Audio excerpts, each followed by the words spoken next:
مرحبا. طبعا يعني يمكن أنا ما عملت فيديو، ما حكيت شيء، ما باركت للناس، ما باركت بسقوط بشار الأسد ونظامه. ألف مبروك للجميع. بس الحقيقة الفرحة يعني للأسف إنه كتير ناقصة. أول شيء بالمشاهد والفظائع اللي شفناها اللي إلها علاقة بملف المعتقلين، واللي هي بتعني لي كتير، واللي هي بالنسبة لي عملت لي غصة. ما زلت يمكن مثل كل الناس، بس يمكن أنا شوي أكتر لأنه كنت على التصاق أكتر مع عائلات المعتقلين والمفرج عنهم خلال إذا ما بدي أقول 10 سنين متواصلة من بدء الثورة. اللي بدي أحكي فيه هلأ الحقيقة موضوع كتير مهم، وبتمنى من الكل يساعدنا فيه. موضوع الأطفال يلي هن ما زالوا لحد الآن موجودين بمراكز الأيتام.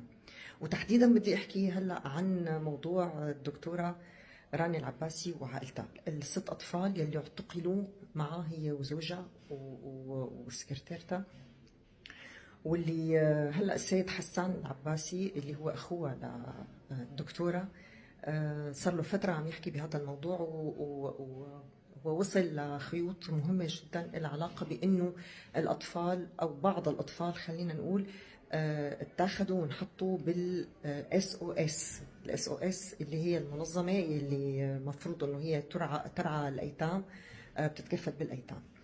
اكتشف بضعة أدلة. أنا بفضل إنكم تفوتوا على صفحة الأستاذ حسان وتشوفوا الفيديوهات كلها، يلي ما عنده خبر واللي ما عنده علم يفوت ويشوف.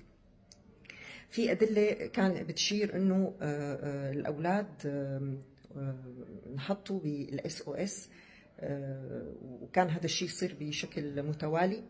أجهزة الأمن كانوا يجيبوا الأطفال يلي هن يعتبرون مجهولين نسب، واللي هنا فعليا أولاد المعتقلين يلي إما استشهدوا تحت التعذيب أو حتى يلي ممكن يكونوا معتقلين، فبياخذوهم وبيحطوهم بدور رعاية. هلا دور الرعاية شو بصير فيها هذا موضوع آخر، ولكن في أدلة بتقول إنه وحدة من البنات موجودة، كانت موجودة بهي الدار. تم التواصل مع الاس او اس بأكثر من مرة، وبعت اشخاص لهنيك، واول شيء استجابوا، بعدين صاروا ينكروا انه البنات او الولاد كانوا موجودين بهي هذا الدار. السيد حسان شاف وحده من الصبايا بنات الدكتوره رانيا اللي هي اعتقد ديما، شاف وحده بتشبهها شبه كتير كبير موجود باعلان كانوا منزلينه هن بالاس او اس، منزلينه. والتقط هي الصوره وطلب من اداره الاس او اس انه تخليهم يتواصلوا مع هي الطفله. الحقيقه انه هن انكروا. اول شيء قالوا انه لا، هي الطفله ولا اهلها معروفين مين هن، عم تواصل معهم. طلب منهم اكثر من مره انه معلش خلينا نتواصل نحن مع هي الطفله لنتاكد. وبعدين صار في عدم تجاوب، وطلعوا بيان بعدين كثير غريب عجيب، يعني انه هن ما عاد عندهم حدا، بما معناه انه هن ما عاد عندهم حدا من هدول الاولاد الامنيين، خلينا اللي حطوهم الاجهزه الامنيه عندهم.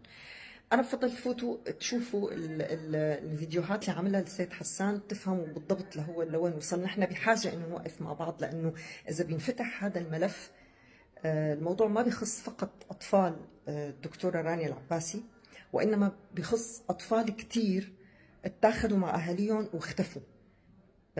والشك كتير كبير بانه بعض دور الايتام متورطه اما باجبار او بتواطؤ مع اجهزه الامن بهذا الموضوع. فانا بتمنى من كل اللي بيقدر يعمل شيء، اول شيء بدي اطلب من اللي كانوا عاملين بالاس او اس، يا جماعه ارجوكم اذا حدا عنده اي معلومه بتخص هذا الملف، وتحديدا اطفال الدكتوره رانيا العباسي، رجاء تواصلوا، لا تخافوا من حدا. ما عاد في شيء يخوف، حتى اذا كنتم متورطين وبشكل سري ما حدا رح يذكر اسماءكم، لكن نحن بدنا نوصل لاي معلومه تفيد بانه نلاقي حدا من هالاطفال ونفتح ملفات اخرى. في كثير اطفال مختفين قسرا، في ناس كثير عم يعانوا من هذا الموضوع. ارجوكم اي حدا كان موجود إما كان موجود كإداري، أو من الأمهات يلي بيسمون إنه الأمهات الموجودين بالدار. إذا عندكم أي معلومة أرجوكم أرجوكم، نحن بوضع مأساوي جدا، فينا ننقذ كتير عائلات إذا بنفتح هذا الملف.